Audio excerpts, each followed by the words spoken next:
Buenas tardes, estimada comunidad. Sean bienvenidos a la segunda sesión del Diplomado de Derecho Civil. En esta oportunidad nos acompaña el doctor José Antón González, quien es abogado por la Universidad de Lima.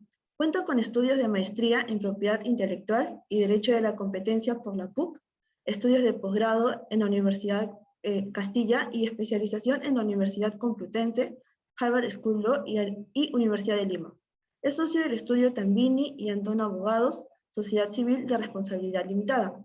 Es consultora en temas corporativos y comerciales en la COFIDE, catedrático en la Facultad de Derecho de la Universidad San Martín de Porres y es presidente ejecutivo de la asociación Constituye tu Empresa. Estimado doctor, le cedemos el uso de la palabra. Muchas gracias. Bueno, muchas gracias primero a los organizadores, a Bill Lawyer, y muchas gracias también a todos los participantes que están presentes para desarrollar este tema, esta charla referida al tema de la representación. Bueno, como ustedes saben, la representación está regulada en el Código Civil, en el libro del acto jurídico. Es una de las instituciones que más desarrollo normativo tiene en cuanto a artículos, ¿no? Va del artículo 145 al artículo 167 del Código Civil. Estamos hablando de 22 artículos, que son, es un desarrollo normativo bastante amplio, ¿no? Entiendo que todos ustedes han estudiado esta figura de la representación, pero voy a empezar esta charla como lo hago quizás cuando he dictado el curso de acto jurídico con mis alumnos. Y es básicamente que ustedes desde un inicio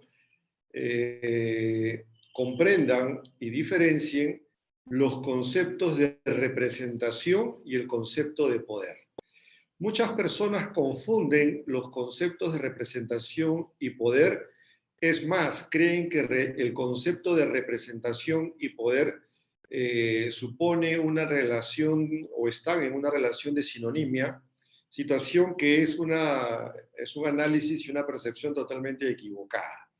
Ustedes tienen que tener en cuenta lo siguiente, que es que la representación y el poder son dos instituciones totalmente distintas, que pueden estar muy vinculadas, ciertamente, pero que no es lo mismo, de ninguna manera. Ustedes conocen perfectamente qué es la representación. La representación supone un acto jurídico en el virtud del cual una persona designa a otra para que esta otra, llamada representante, desarrolle una serie de actos jurídicos en su nombre, ¿verdad? Eso es la representación. El poder es otra cosa. El poder será el conjunto de facultades que el representante le otorgue al representado. Perdón, que el representado otorgue al representante. Para que ustedes lo puedan entender, porque muy pocos alumnos, muy pocos abogados, muy pocos jueces entienden la diferencia entre representación y poder. Por eso que empezamos con este tema para de alguna manera captar la atención de ustedes. Fíjense ustedes, el acto de representación, el acto jurídico de representación, tiene como finalidad generar lo que se llama en doctrina la relación jurídica representativa. Y esta relación jurídica representativa es el vínculo que se genera entre el representado y el representante. En este vínculo que se genera entre el representado y el representante asume un rol y una obligación importantísima. ¿Cuál es? Celebrar actos jurídicos en nombre del representante, ciertamente. Pero la principal obligación del representante es que esos actos jurídicos que vaya a celebrar debe hacerlos cautelando el interés del representado. Entonces, ¿qué es la representación? Un vínculo jurídico que se genera entre el representante y entre el representado y el representante, en virtud del cual el representante se va a comprometer a celebrar determinados actos jurídicos, pero siempre cautelando el interés del representado. Esa es la premisa principal. Ejemplo, yo podría nombrar a Juan Pérez como mi representante. Yo puedo ir a, o un ejemplo más, más universitario, ¿no? Cuando yo designo como mi representante al señor Juan Pérez, que va a ser mi delegado del curso. Es mi representante, se ha creado un vínculo jurídico en virtud de ambos, en el cual el señor me va a representar. Hasta ahí lo que se ha generado es un vínculo jurídico, pero yo todavía no le he dado ningún poder al señor delegado. Si yo decidiera a ese señor delegado otorgarles poderes como, por ejemplo, para que pudiera firmar, qué sé yo, alguna carta o alguna documentación administrativa dirigida a las autoridades de la universidad, en ese caso, ese vínculo jurídico le ha dado como facultad al delegado ese tema, el que pueda firmar documentos. Yo puedo nombrar como representante a Juan Pérez, voy a una notaría de repente, o lo hago de manera privada, y decido a partir de este momento nombrar a Juan Pérez como mi representante. Hasta ahí, ¿qué cosa se ha generado? Un vínculo jurídico en virtud del cual Juan Pérez tendrá que actuar en mi nombre, pero cautelando mis intereses. Cuando yo le doy determinadas facultades a Juan Pérez, lo que estoy haciendo es facultar a Juan Pérez para que haga determinados actos específicos que yo le he encomendado. Eso es el poder.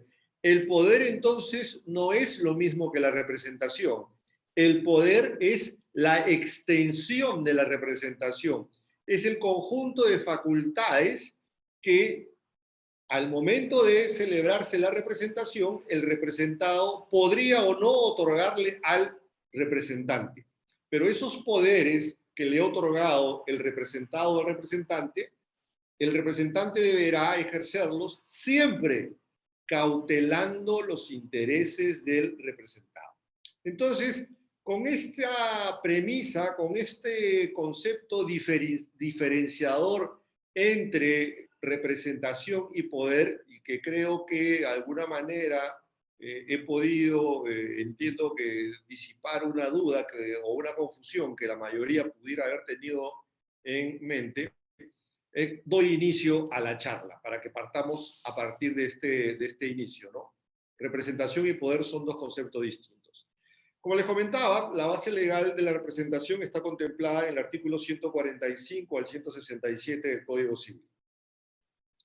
¿Cuál es la utilidad práctica de la representación? Básicamente, facilitar la concertación de actos jurídicos, pudiendo suplir la falta de capacidad de ejercicio en las personas naturales. Claro, o sea, lo que se suple con la representación es la falta de capacidad de ejercicio, ¿no? O sea, yo, por ejemplo, José Antonio, quiero comprar una casa en Chiclayo, pero de repente yo no puedo ir a Chiclayo pues a firmar la escritura pública.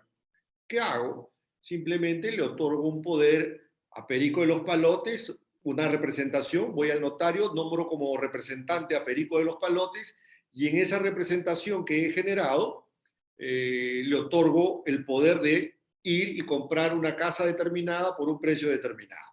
¿Ok? Entonces, esa es la finalidad de la representación, suplir la falta de capacidad de ejercicio, pero suplir la capacidad de ejercicio no porque no la tenga.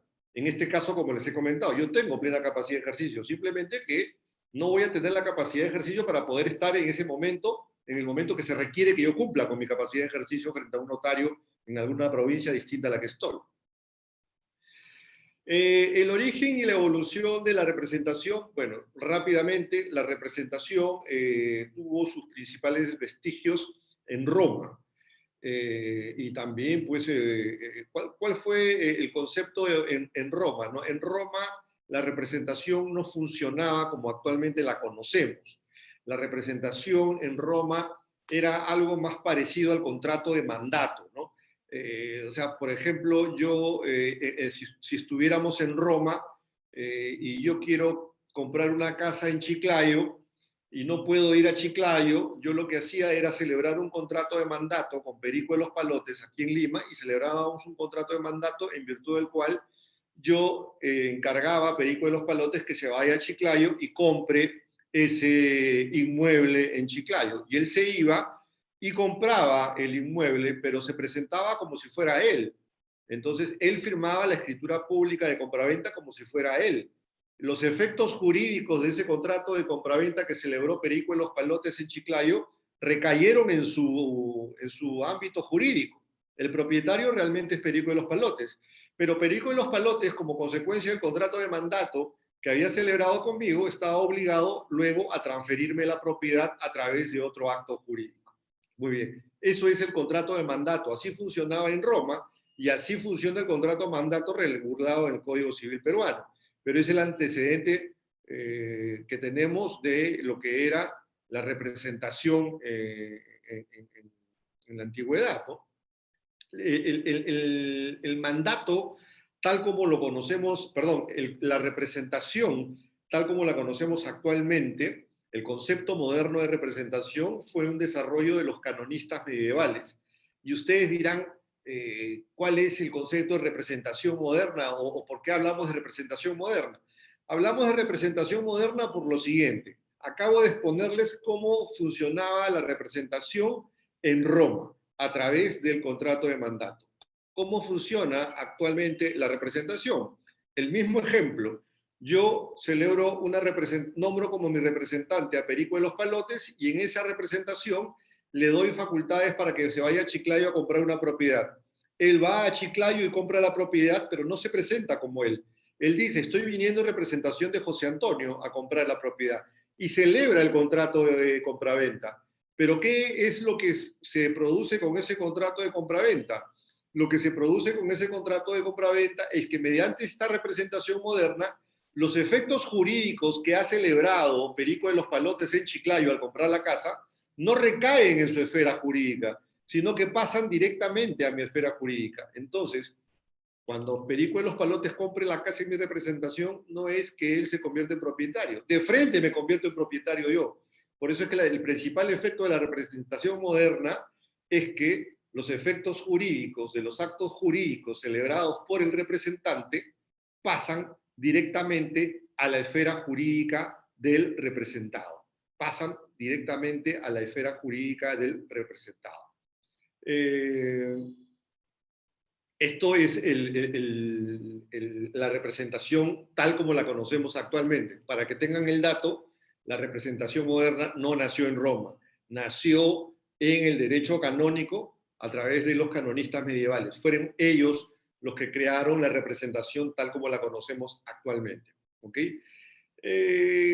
¿Cuál es el concepto de representación? Bueno, la representación es una figura típica y autónoma en virtud de la cual una persona que viene a ser el representante celebra uno o más actos jurídicos en cautela de los intereses de otro, que viene a ser el representado. Fíjense que esta representación tiene varios, o mejor dicho, este concepto tiene varios componentes y elementos importantes, ¿no? Primero es una figura típica. ¿Por qué es una figura típica? Porque, como hemos visto, tiene una regulación de casi 22 artículos en el Código Civil. Está regulada. Es autónoma, ¿por qué? Porque no depende de otra institución, tiene sus propios conceptos, tiene sus propios principios, por eso es una institución autónoma. Decimos, en virtud de la cual una persona que viene a ser el representante celebra uno o más actos jurídicos en cautela de los intereses de la otra. Fíjense que aquí está la parte más importante de la representación, que el representante, cuando celebre esos actos jurídicos que le ha encargado el representado, lo tiene que hacer, pero cautelando los intereses del representado. Esa es la principal misión que tiene el representante. Eso sí, subrayenlo y ténganlo muy en cuenta, porque quizás les pueda servir incluso para algún tipo de defensa. La principal obligación del representante es actuar, pero cautelando los intereses del representado. ¿Ok? Bien. Clases de representación. Fíjense ustedes, Existen en general dos tipos de representación: la representación legal y la representación voluntaria. ¿Ok? Esto es muy sencillo para que ustedes tengan este cuadro en mente, porque de alguna manera este cuadro, esta pantalla que tienen ustedes en este momento enfrente, es lo que trataremos de desarrollar en esta clase. La representación tiene dos clases: es representación legal y representación voluntaria. La representación legal es aquella que nace por mandato de la ley, obviamente. Y la representación voluntaria no nace por mandato de la ley, sino que nace como consecuencia de la celebración de un acto jurídico. Les pongo un ejemplo para que me entiendan esta clasificación rápidamente. Cuando hay una norma que dice que los padres son representantes de sus hijos menores de edad a través de la patria potestad, lo que está estableciendo es una norma legal que dice que los padres son representantes de los menores de edad, ¿verdad? De sus hijos. Esa es una representación legal porque viene impuesta por la ley. La representación voluntaria no viene impuesta por la ley, sino que nace como consecuencia de la autonomía privada de las partes, y cuando yo voy a una notaría y decido nombrar como representante a Perico de los Palotes, lo estoy haciendo porque a mí se me da la gana, porque estoy haciendo uso de mi autonomía privada y nace pues como consecuencia de mi voluntad. Entonces, esa es la diferencia entre una representación legal y una representación voluntaria. La representación voluntaria, a su vez, puede ser directa, puede ser indirecta, y la representación voluntaria directa puede ser, a su vez, con poder o sin poder. Este cuadro lo vamos a desarrollar en el transcurso de la clase, pero traten de mantener en sus mentes esta diapositiva porque es lo que vamos a ver en esta clase, ¿no? ¿Qué cosa es la representación legal? Cuando estamos frente a casos de la representación voluntaria, cuando estamos en casos de representación directa, cuando estamos en casos de representación indirecta, cuando estamos en casos de representación directa con poder y cuando estamos en casos de representación directa sin poder. ¿Ok? Continuemos. La representación legal. Algunos casos de representación legal para que ustedes puedan refrescar estos conceptos, ¿no? Ya hemos dicho hace un instante que la representación legal es básicamente aquella que nace como consecuencia del mandato de la norma, ¿no? Es el mandato de la norma establece cuándo se va a dar esta representación legal.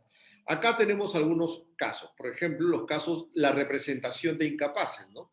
El caso de los padres, la patria potestad, por ejemplo, son casos de representación legal. Otros casos de representación legal son los casos de la tutela y de la curatela, ¿no? La tutela, contemplada en los artículos 527 al 532, son casos típicos de representación legal, ¿no? La tutela, ¿qué cosa es? Es la representación impuesta por una norma para poder ejercer la representación de las personas menores de edad, ¿verdad? Contrariamente a la curatela que tiene su regulación en los artículos 568 y 575 del Código Civil, establece que la curatela es la representación que se va a ejercer a favor de las personas mayores de edad que no pueden ejercer por sí mismos sus derechos civiles.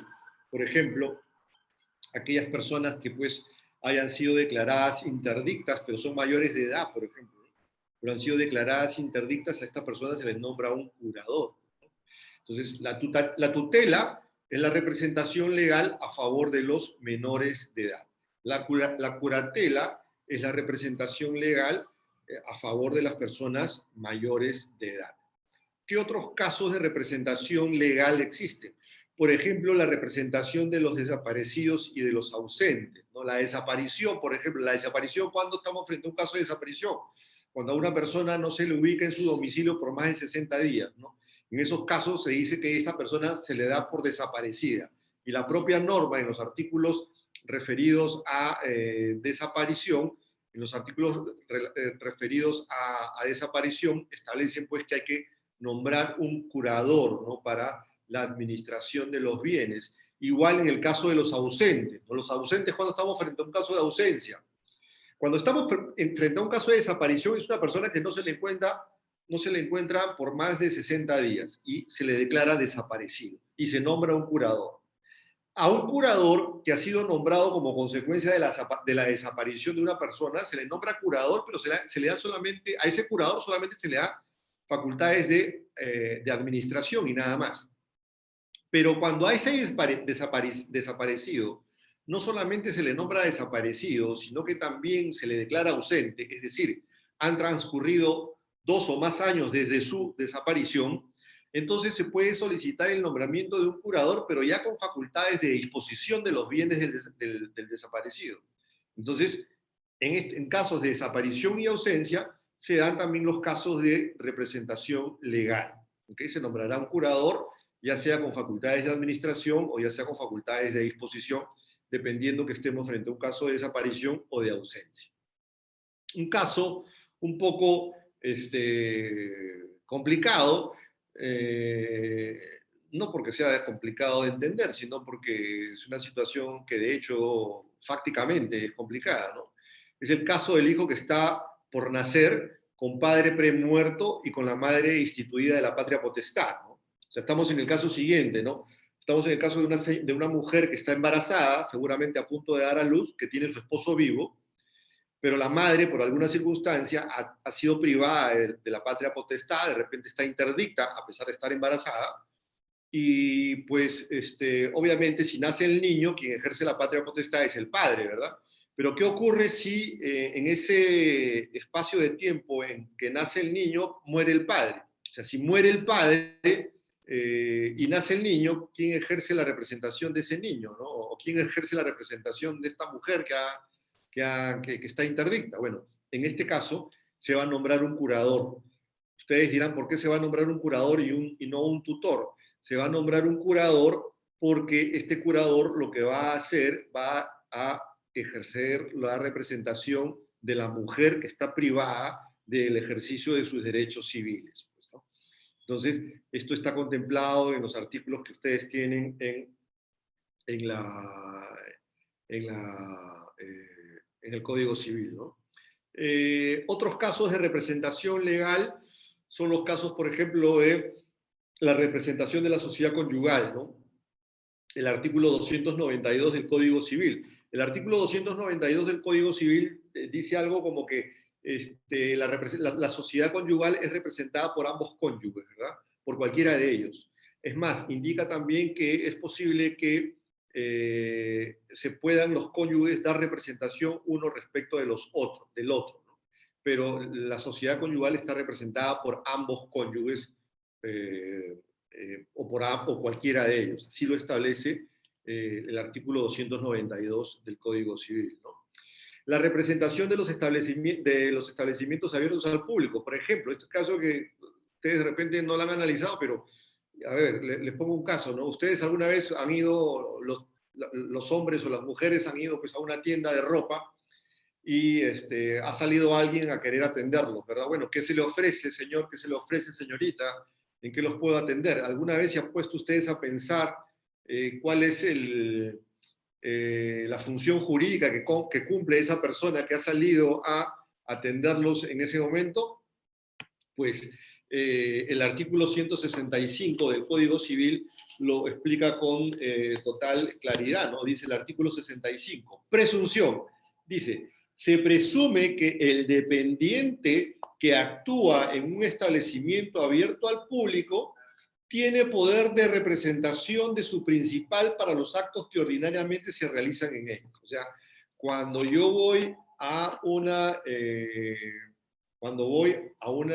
tienda y alguien sale a atenderme o hay alguien que me está atendiendo, yo tengo que presumir, es una presunción, obviamente una presunción juris tantum, que la persona que me está atendiendo ejerce la representación del dueño, del titular del negocio, ¿no? Entonces, este es otro caso de representación legal. Luego están los otros casos de representación legal, que son los casos de representación procesal, ¿no? Si no me equivoco, son los artículos 74 y 75 del Código Procesal Civil, donde se establecen los casos de representación procesal, ¿no? Artículos 74 y 75 del Código Procesal Civil. Ahora, Es importante saber qué capacidad tiene un representante legal, ¿no? O sea, por ejemplo, cuando a mí me nombran curador, me nombran tutor, o de alguna manera soy representante legal de algo, o de alguien, ¿qué facultades tengo? ¿No? ¿Qué facultades tengo? Es que realmente la representación legal en sí misma lo único que hace es darme facultades de administración, y nada más.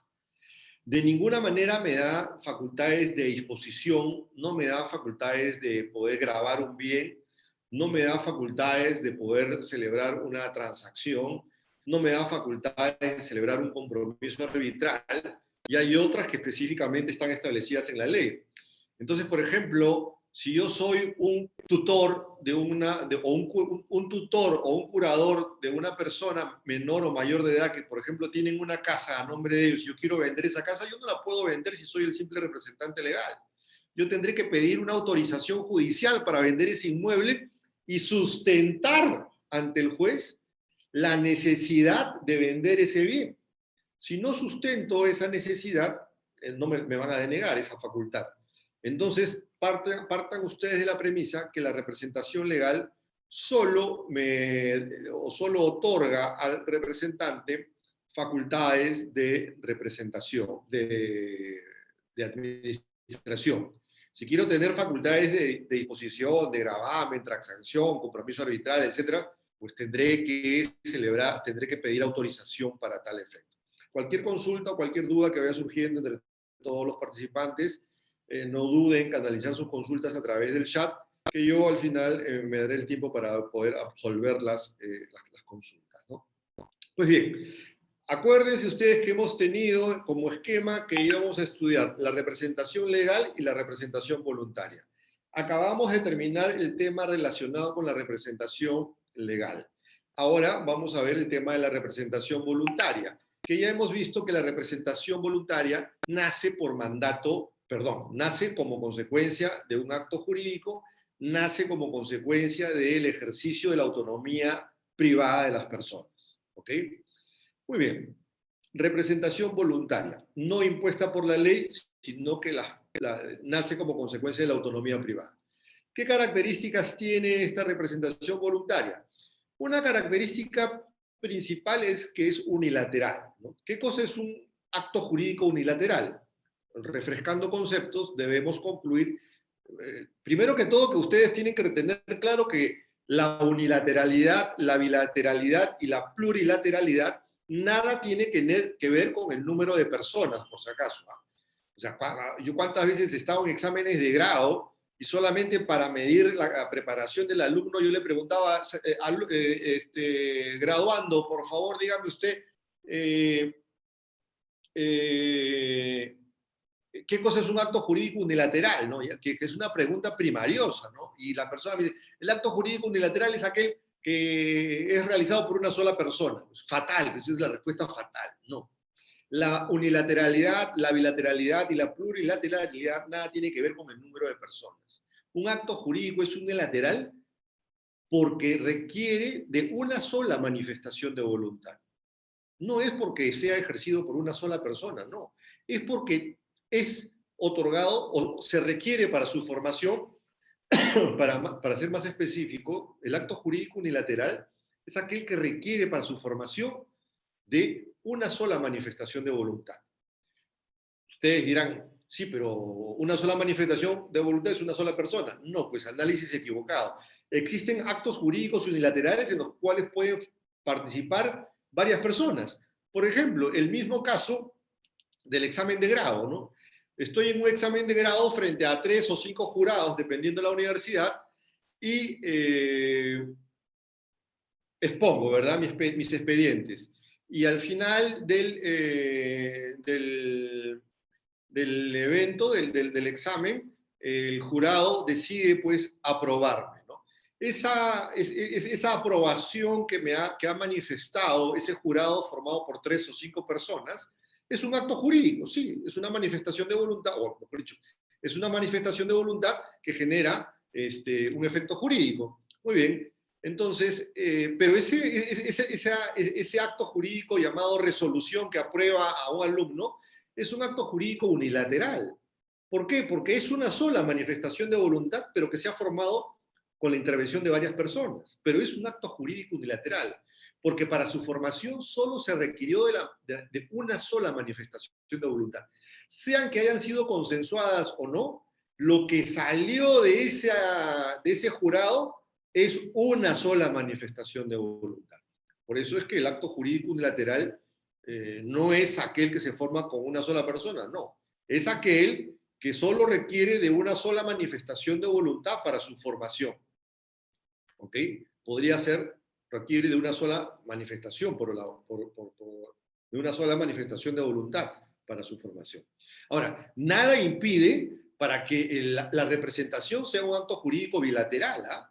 O sea, o plurilateral, si quieren, ¿no? O sea, nada impide para que de que Juan Perico de los Palotes y yo vayamos a una notaría y en ese momento decidamos que yo lo voy a nombrar como mi representante y que él en ese momento interviene aceptando el cargo. Es posible, es posible.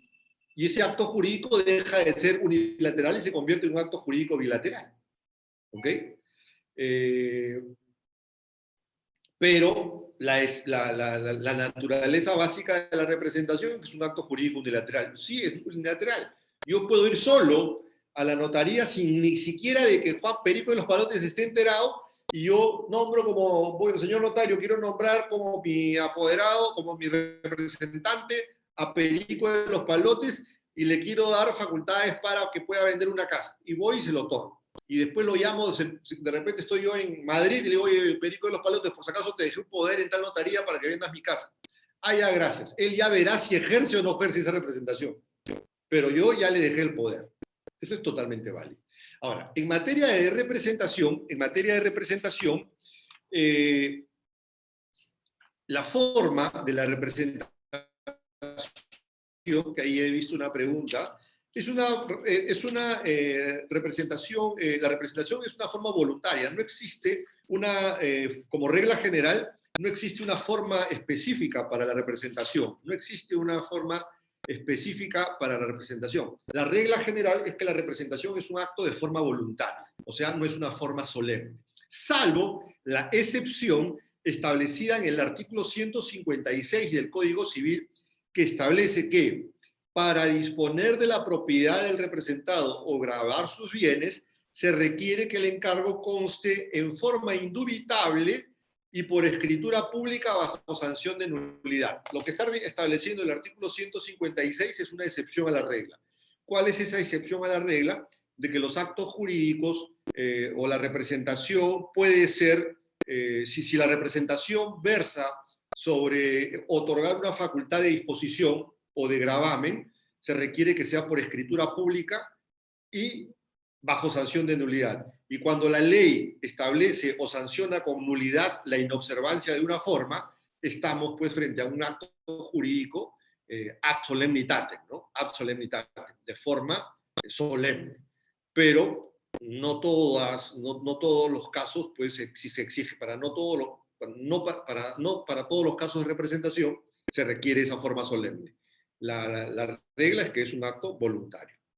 Es un acto complejo porque puede pues, versar sobre asuntos de naturaleza patrimonial o sobre actos de casos de naturaleza no patrimonial, ¿no? O sea, la representación puede versar sobre actos que tienen un contenido patrimonial o que no tienen un contenido patrimonial, o que tienen de ambos. Por eso es que es un acto complejo. Se presume gratuito, claro. O sea, cuando yo nombro a Perico de los Palotes y lo nombro mi representante para que vaya a mi casa a comprar y no hemos establecido nada más en el contrato y viene Perico de los Palotes a quererme cobrar, yo le voy a decir, yo no tengo que pagar nada porque la representación se presume gratuita. Salvo que específicamente se establezca en la representación que va a haber una contraprestación por esa representación. Le pongo el ejemplo clásico pues, de representación onerosa para que tenga el caso, ¿no? Por ejemplo, el representante de, qué sé yo, el representante de Messi, pues el representante de Messi. ¿Ustedes creen que el representante de Messi, que han celebrado una representación, va a ejercer la representación de Messi para la firma de contratos en determinados clubes de manera gratuita, de ninguna manera, ¿no? Él tiene un porcentaje pactado entre ellos. Entonces, la representación se presume gratuita, pero perfectamente podría ser onerosa. La representación voluntaria, ya hemos visto que es la representación que nace como consecuencia del mandato, mejor dicho, como consecuencia de la autonomía de la voluntad de las partes, es un acto jurídico, ¿verdad? Es un acto jurídico. Y si es un acto jurídico, tiene que cumplir con todos los requisitos de validez del acto jurídico, del artículo 140. Tiene que haber una plena capacidad de ejercicio, tiene que versar sobre un objeto físico y jurídicamente posible, tiene que tener un fin lícito y tendrá la forma pues, que las partes hayan decidido darle, ¿no? Pero al tratarse de la representación voluntaria, o entendiendo que la representación voluntaria nace como consecuencia de un acto jurídico, debemos concluir de que tiene que cumplir con todos los requisitos del artículo 140 del Código Civil. ¿Okay? Acá viene la figura del poder, ¿no? El poder. El poder ya hemos visto que es la extensión de la representación, ¿verdad? Hemos visto que existe una diferencia entre representación y poder. Repito, la representación genera un vínculo jurídico que se llama relación jurídica representativa. En virtud de esa relación jurídica representativa, se genera un vínculo entre el representado y el representante. Y en virtud de esa relación jurídica representativa, el representante tiene que ejercer los actos jurídicos que ha recibido como encargo, pero con la principal obligación de que todos estos actos jurídicos sean cautelando los intereses del representado. ¿Okay? Entonces, ¿qué cosa es el poder? La extensión de la representación. ¿Cuál es la forma del poder? La forma del poder es la misma que la de la representación, es una forma voluntaria. En los casos en los que la representación requiera una forma solemne, pues tendrá que ser solemne también el otorgamiento del poder. ¿Ok? Bien. ¿Cuáles son los alcances del poder? El poder general y el poder especial. Fíjense ustedes, aquí sí existe gran confusión siempre, ¿no? En este tema del poder general o el poder especial. O sea, incluso hasta las notarías cometen ese error, no ponen poder amplio y general. O sea, el poder amplio puede ser amplio, pero no es general, pues, o sea, no necesariamente puede ser general, ¿no? Entonces, el poder general, existen dos tipos de poderes, ¿ya? O sea, dos tipos de posibilidades de determinar la extensión de la representación. Una es otorgar poderes generales, y el poder general, de acuerdo al artículo 155 del Código Civil, lo único que otorga es facultades de administración. Fíjense ustedes lo que dice el artículo 155. El poder general solo comprende actos de administración. O sea, si yo digo, y hago una escritura pública de representación, en virtud del cual nombro como mi representante a Juan Pérez respecto de mis inmuebles ubicados en La Molina, en donde fuere, y le otorgo poder general para que administre esos bienes o poder general respecto a esos bienes, lo único que le estoy otorgando son facultades de administración. Él no va a poder vender, no va a poder alquilar, no va a poder hipotecar, no va a poder hacer nada. Lo único que podrá hacer es administrar esos bienes, nada más, porque lo que le otorgué fue un poder general. Y el poder general, en virtud del artículo 155 del Código Civil, es solamente otorgar facultades de administración. Por otro lado está el poder especial, que también está contemplado en el artículo 155 del Código Civil, que dice, el poder especial comprende los actos para los cuales ha sido conferido. El poder especial comprende los actos para los cuales ha sido conferido. Fíjense ustedes, el poder especial comprende los actos para los cuales ha sido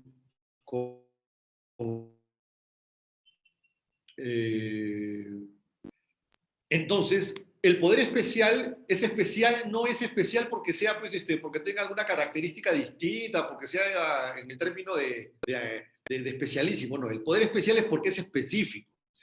Lo especial del poder especial es porque es específico. Entonces, cuando yo otorgo un poder especial, el poder especial, entiéndase, aquel que se otorga para los fines determinados.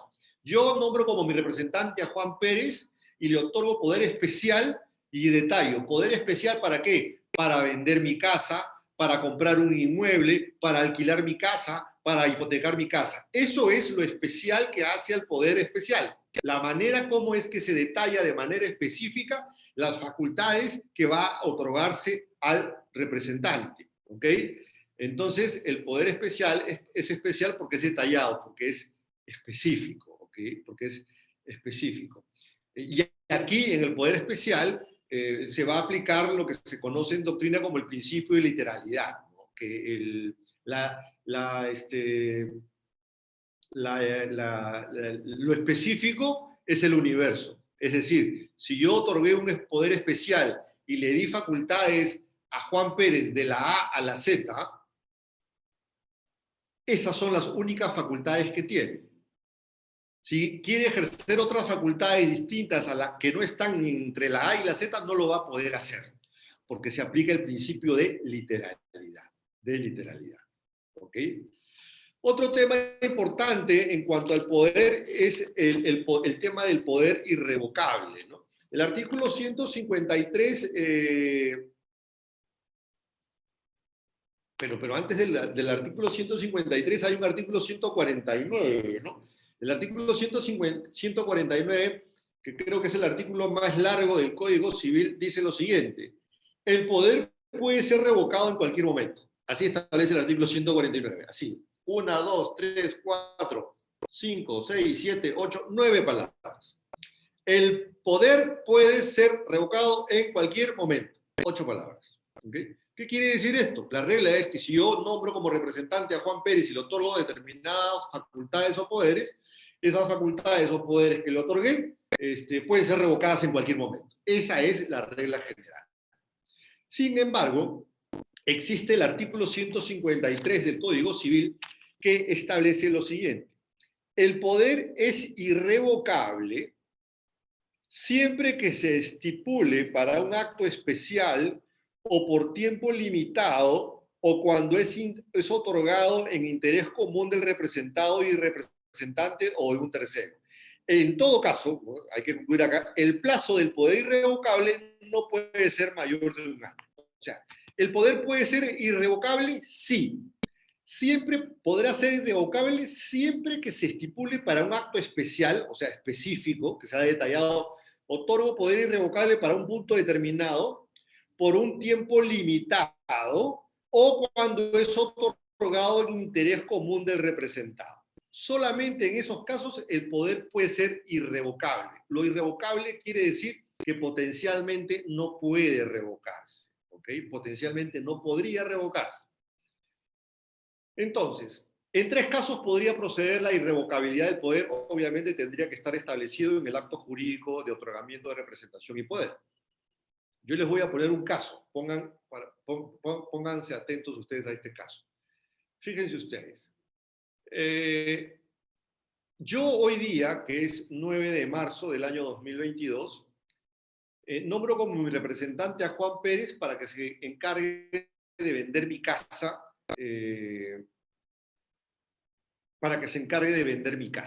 ¿Ok? Y le doy facultades y celebro esas facultades porque yo quiero beneficiarlo a él para que él pueda vender mi casa y que yo no la pueda vender durante ese tiempo, ¿no? Por otro lado, establecemos la irrevocabilidad del poder. Y establecemos la irrevocabilidad del poder y lo precisamos, a pesar que la ley lo dice, establecemos que esa irrevocabilidad será por un año. ¿Ok? O sea, 9 de marzo del año 2022 quiere decir que el poder irrevocable tendrá vigencia hasta el 9 de marzo del 2023. Imaginémonos que Juan Pérez, el 26 de abril del año 2023, me dice: José Antonio, he vendido tu casa, acabo de celebrar el contrato de compraventa. ¿Ok? O va a buscarlos a ustedes como abogados y les dice: señor, ustedes son los abogados de los compradores y ustedes, abogados del comprador, ven el poder que le lleva Perico de los Palotes, en el cual está actuando en representación mía, y dice pues que él tiene un poder irrevocable y ustedes son abogados del comprador. ¿Ustedes celebran el contrato de compraventa, sí o no? Alguien que quiere intervenir para hacer esto un poco más animado.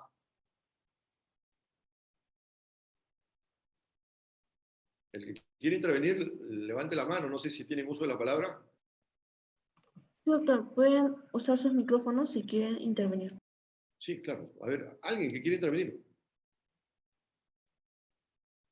Ustedes son abogados del comprador y viene Perico en los palotes con el poder que yo le otorgué, diciéndole que le otorgo poderes para que venda mi casa de manera irrevocable y que la revocabilidad es hasta el 22 de marzo del año 2023. ¿Ustedes celebrarían el acto o no? Silvia Pardo, creo que quería conversar. ¿Nadie? ¿Nadie tiene una opinión? O sea, si ustedes son los abogados del comprador, no tienen ninguna opinión, ninguna forma de absolver la consulta al cliente. ¿Nadie?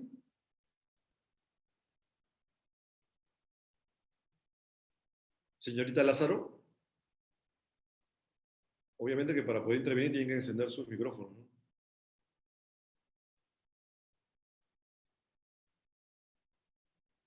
Bueno, se los dejo como tarea, ya que nadie quiere dar su opinión. Si alguien me da su opinión, yo les digo si está bien o mal, pero si no me van a dar su opinión, se los dejo como tarea, para ver si ustedes llegarían o no a celebrar ese acto jurídico. Ese es el poder irrevocable, ¿ok? Otro tema sobre el poder es el tema de que, bueno, en materia de poder puede existir, pues, pluralidad de representados o pluralidad de representantes, ¿no? Pluralidad de representados es cuando varias personas le otorgan poder a una sola, ¿no? La pluralidad de representantes es cuando una persona le otorga poderes a varias personas o nombra como representantes a varias personas. Y este otorgamiento de facultades puede ser facultades indistintas, pueden ser facultades conjuntas, sucesivas o independientes, dependiendo cómo ustedes quieran formar esa representación, ¿no? Dependiendo cómo ustedes quieran otorgarle facultades al representante o a los representantes, ustedes decidirán si quieren que lo hagan de manera, si cualquiera de los dos puede celebrar el acto, si tienen que hacerlo los dos conjuntamente o de manera conjunta o de manera independiente, ¿no? Ya es una decisión que dependerá de cómo ustedes quieren armar la estructura de la representación, ¿no? Porque eso lo van a determinar ustedes como abogados, ¿no? Otro tema relacionado con la representación es el tema de la sustitución, ¿no? La sustitución está contemplada en los artículos 158 y 159 157 y 158 del Código Civil, ¿no? Dice el artículo 157, el representante debe desempeñar personalmente el encargo a no ser que haya facultado expresamente la sustitución. O sea, ¿qué quiere decir? Que la regla general es que cuando yo nombro un representante, él es el que tiene que ejercer el acto jurídico, salvo que específicamente yo le haya dado la posibilidad de sustituir ese poder, ¿no? Sustituir en favor de otra persona y que este representante se sustituya a favor de nombre a otra persona que celebre ese acto jurídico que yo le había encargado, ¿no? El artículo 158 dice, ¿no? El representante queda exento de toda responsabilidad cuando hace la sustitución en la persona que se le designó. Si no se señaló en el acto de la persona del sustituto, pero concedió al representante la facultad de nombrarlo, ese es responsabilidad. Este es responsable cuando incurre en culpa inexcusable en la elección. El representante responde de las instrucciones que imparte el sustituto, claro. O sea, cuando se va a sustituir, o sea, yo puedo celebrar un contrato de representación, o mejor dicho, un acto jurídico de representación con Juan Pérez, y yo nombro a Juan Pérez para que él sea mi representante, para que venda mi casa. Y yo le digo en la representación, oye Juan Pérez, por si acaso, tú no puedes sustituir el poder. Eso quiere decir que Juan Pérez no puede hacer ningún tipo de sustitución. Pero también podría yo establecer dentro de la representación y decirle, ¿sabes qué, Juan Pérez? Tú puedes sustituir el poder, pero solamente lo puede sustituir a favor de Perico de los Palotes. Perfecto. Si Juan Pérez decide sustituir o delegar esa facultad que se le ha dado a favor de Perico de los Palotes, cualquier situación que ocurra como consecuencia de la celebración del acto jurídico y que perjudique al representado, cualquier situación que perjudique al representado, pero que el acto haya sido celebrado por el sustituto, en este caso es Perico de los Palotes, en este caso Juan Pérez no asume ninguna responsabilidad. ¿Por qué? Porque él delegó a favor de quien se le dijo. Pero también existe otra posibilidad. Existe la posibilidad de que yo le diga a Juan Pérez lo siguiente, que yo le diga, mira Juan Pérez, yo te nombro como mi representante para que vendas mi casa y tú puedes elegir al sustituto que quieras. Muy bien. Entonces, si Juan Pérez nombra, por ejemplo, como sustituto, digamos, vamos a exagerar el ejemplo, ¿ya? Qué sé yo, a una persona honorable, que sea honorablemente reconocida por todos, a ver, alguien, qué sé yo, al Papa, pues ya, o ponerles a alguien, al Papa decir, otorgarle facultades al Papa, y le otorga facultades al Papa. Pero el Papa, a la hora que ejerce la representación, hace una representación que no me perjudicó en la representación.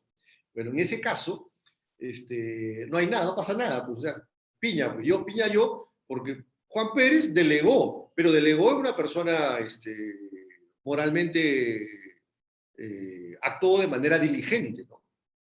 Actuó de manera diligente al sustituir una persona honorable. Pero ¿qué ocurre si yo le doy la facultad que nombre el sustituto y Juan Pérez lo que hace es sustituir el poder y nombra como apoderado, digamos, pues, a Perico de los Palotes, pero Juan Perico de los Palotes pues tiene una de antecedentes penales gigantescas, ¿no? En ese caso, sí, Juan Pérez podría asumir responsabilidad. ¿Por qué? Por su falta de diligencia, por culpa inexcusable en el nombramiento, en esos casos. ¿Ok? Así está establecido en los artículos 157 y 158 del Código Civil. La sustitución puede ser revocada por el representante reasumiendo el poder salvo pacto distinto, ¿no? O sea, puede ocurrir también dentro de la sustitución cuando que se establezca lo siguiente, ¿no? Yo, Juan Pérez, te nombro mi representante y te doy facultad de sustitución. Y te doy facultad de tomar el poder cuando tú quieras. Entonces, le estoy dando facultades para que sustituya, y si quiere revocarle las facultades al sustituto y volver a asumirlas, lo va a poder hacer. Pero podría ocurrir también que al momento de elaborar la estructura de la representación, yo le diga, oye, Juan Pérez, te nombro mi representante, puedes sustituir, pero si sustituyes ya no vas a poder retomar la representación. Lo que estoy haciendo en ese caso es sacar por completo, en caso de que Juan Pérez decida sustituir, lo saco de la relación jurídica representativa, y cuando no hay la posibilidad de sustituir, lo que está ocurriendo es que sale de la relación jurídica representativa y se genera una nueva relación jurídica representativa. ¿Cuál es esa nueva relación jurídica representativa? La que se da entre el sustituto y yo, el representado. Eso se llama artículo 159 del Código Civil. Artículo 100. Como vimos en el cuadro que habíamos visto, existe la representación directa, voluntaria directa con poder, y la representación voluntaria directa sin poder, ¿verdad? Perdón, la representación directa y la representación indirecta. La representación directa es aquella que básicamente es la creada pues por la representación moderna, la contemplada por los canonistas, contemplada en el artículo 160 del Código Civil, que dice: el acto jurídico celebrado por el representante, dentro de los límites de las facultades que se le ha conferido, produce efecto directamente respecto del representado.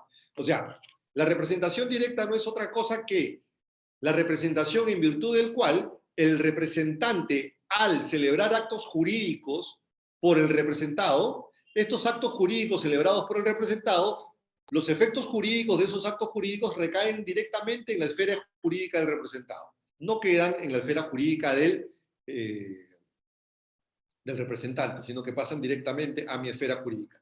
Esto se llama contemplatio domini. O sea, el término del derecho canónico que se generó o que significa que los actos celebrados por el representante recaen directamente en mi esfera jurídica, se llama la contemplatio domini. Esa es la representación jurídica directa. ¿Okay? Ahora, hemos visto que esta representación voluntaria directa, perdón, puede ser con poder. ¿Cuándo es con poder? Cuando esa representación se ejerce dentro del ámbito del ámbito de facultades que se le ha otorgado al representante. Por eso establece este artículo 160. El acto jurídico celebrado por el representante dentro de los límites de las facultades que se le haya conferido produce efecto directamente respecto del representado. O sea, la representación, este artículo 160 no solamente habla de la representación directa, sino habla de la representación directa con poder. La representación directa con poder es aquella que ejerce el representante dentro del marco de facultades que tiene.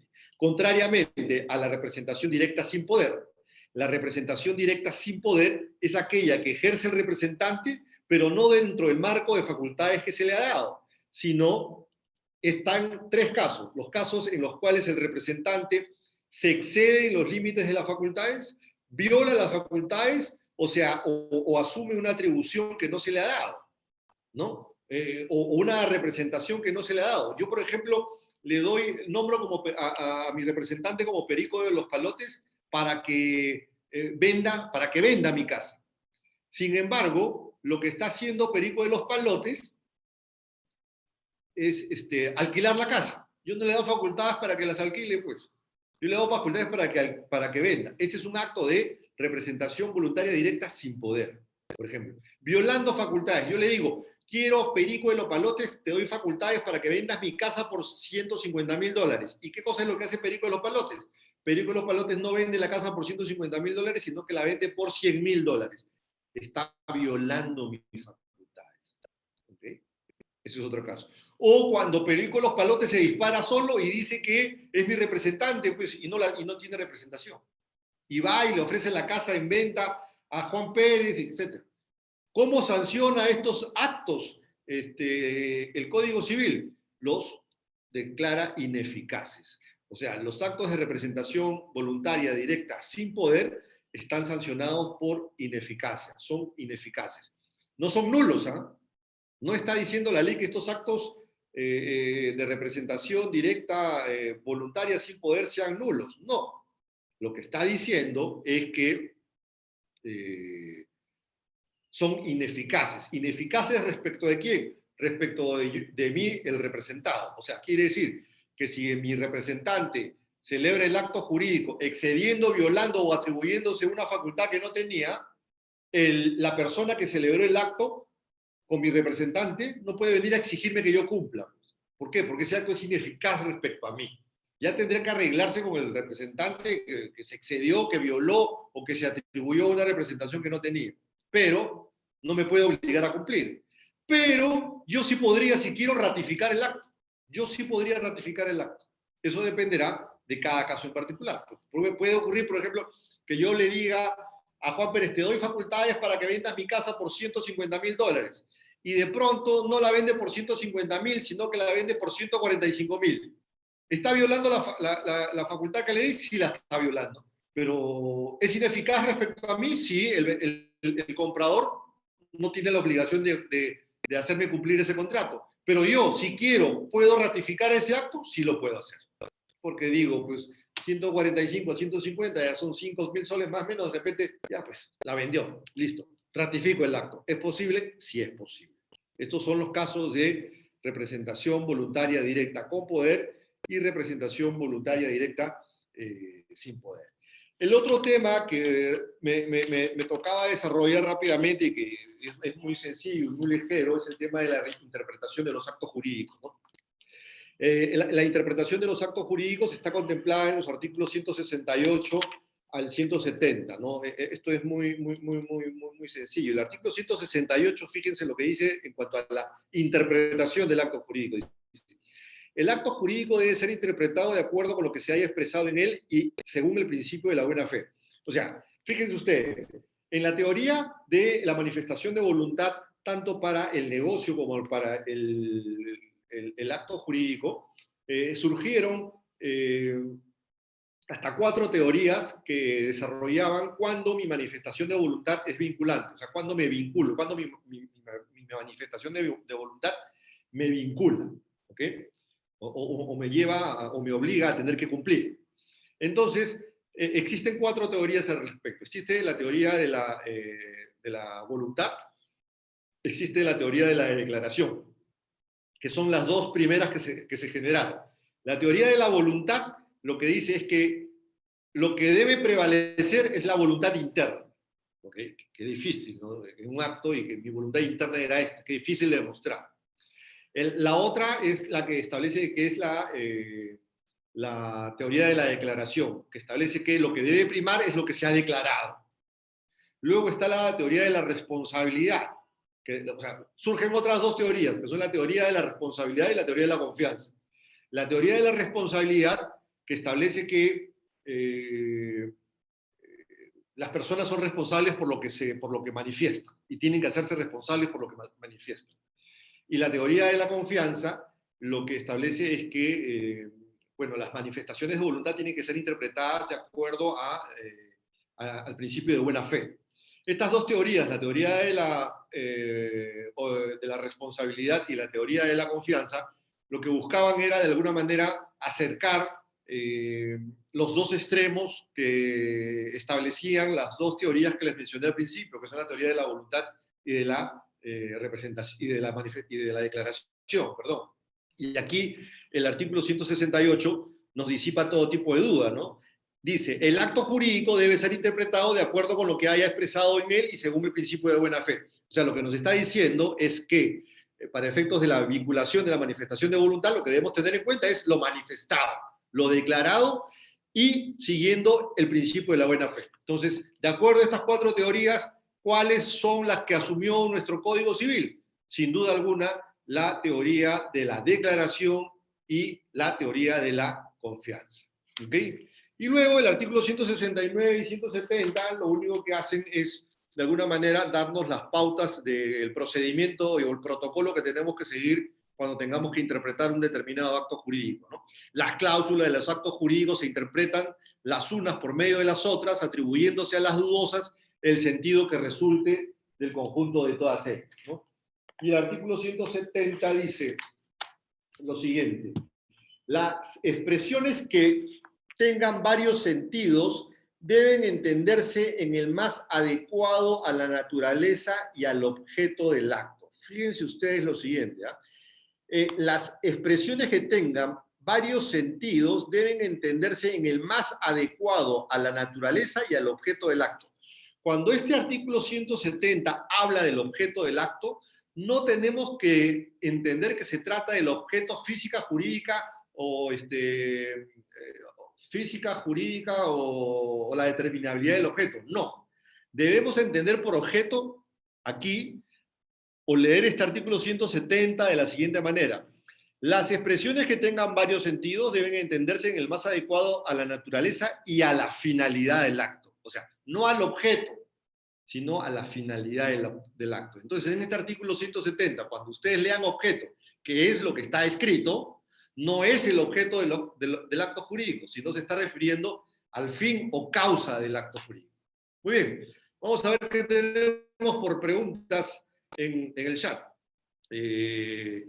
Dice, en el supuesto de que uno de los padres viaje por mucho tiempo al extranjero y quiera otorgarle al otro un poder para que el representante en todo cuanto su hijo necesite, respecto a este poder otorgado de un padre a otro, serían las facultades otorgadas, atributos de la patria potestad, se pueden dar o no es posible, este poder es inscribible. Sí es posible hacerlo, y lo que se tiene que hacer es esto, pero primero, dependiendo, porque si se trata de un poder, por ejemplo, para que de manera ilimitada uno de los padres pueda darle facultades a otro para que pueda, por ejemplo, darle permiso de viaje, las notarías tienen un formato para tal efecto.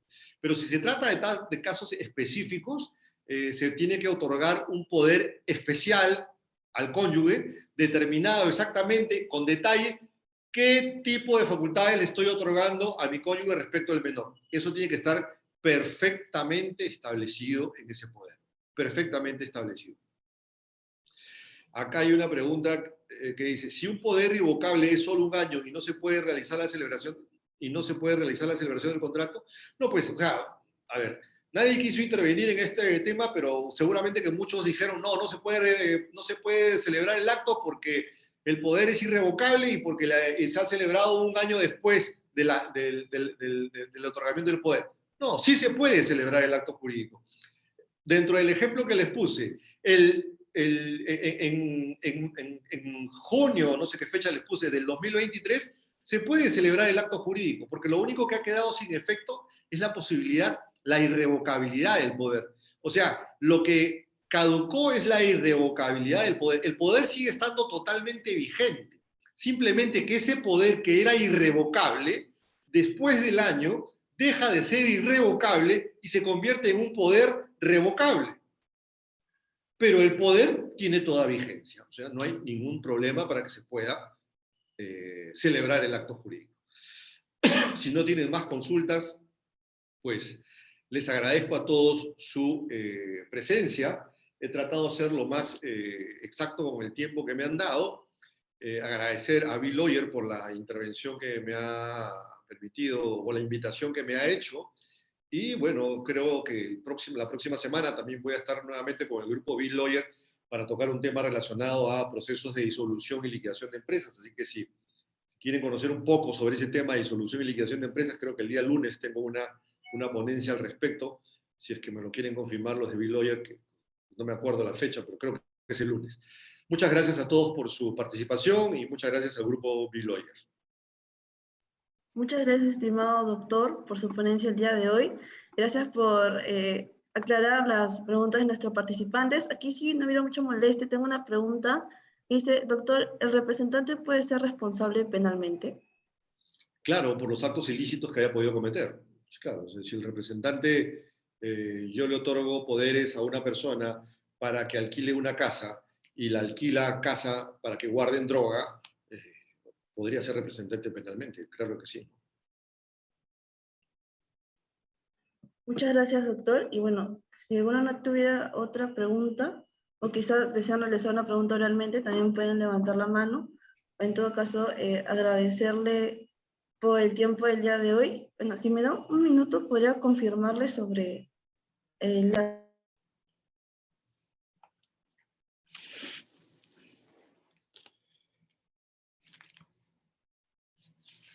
Sí, lo tengo en mi agenda. Es el lunes 14 a las 6 de la tarde con Bill Lawyer, el tema de disolución y liquidación de empresas. Así que aquellas personas que quieran conocer un poco sobre los procesos de disolución y liquidación de empresas pueden participar de esta conferencia sobre disolución y liquidación de empresas que voy a dar el día lunes 14 de marzo, ¿no?